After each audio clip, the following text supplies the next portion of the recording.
Kính thưa quý vị, tháng 9 năm 2022, xuất khẩu cá ngừ đạt hơn 78 triệu đô.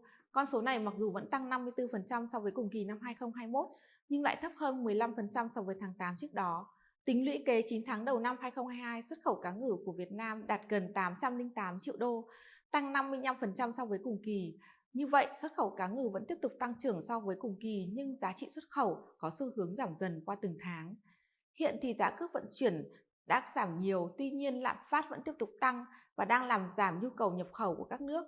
Do đó, xuất khẩu cá ngừ của Việt Nam sang các thị trường chính trong tháng 9 đều đã tăng trưởng chậm lại.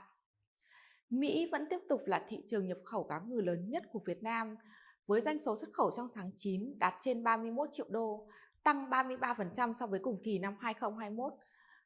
Tuy nhiên lại thấp hơn 14% so với tháng 8 trước đó. Cùng với Mỹ thì xuất khẩu sang các nước tham gia Hiệp định Đối tác Toàn diện và Tiến bộ Xuyên Thái Bình Dương CPTPP trong tháng 9 vẫn tiếp tục tăng 95% so với cùng kỳ, đạt gần 11 triệu đô. Tuy nhiên thì lại thấp hơn 32% so với tháng 8 trước đó. Xuất khẩu sang Israel và Ả Rập Xê Út cũng đang tăng trưởng chậm lại. Tốc độ tăng trưởng sang hai thị trường này trong tháng 9 lần lượt là 24% và 577% so với cùng kỳ. Tuy nhiên lại thấp hơn 35% và 44% so với tháng 8 trước đó. Trong khi đó thì xuất khẩu sang EU trong tháng 9 lại đạt gần 18 triệu đô, tăng 64% so với cùng kỳ. Xuất khẩu sang thị trường này lại đang có xu hướng cao hơn 27% so với tháng 8. Năm nay thì do chi phí vận chuyển hàng hóa đường biển cao, các nhà sản xuất đồ hộp của EU mà không muốn vận chuyển hàng hóa của họ sang cảng Rotterdam, Hà Lan mà chuyển sang nhập khẩu trực tiếp về trong nước.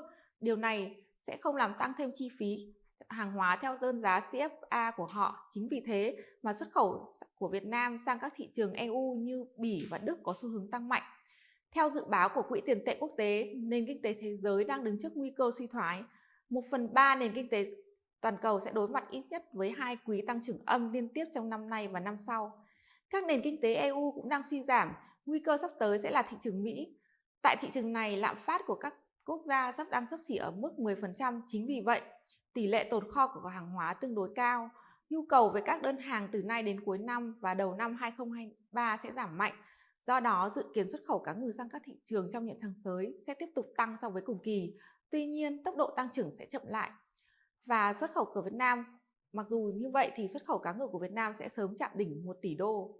Xin cảm ơn quý vị đã chú ý lắng nghe.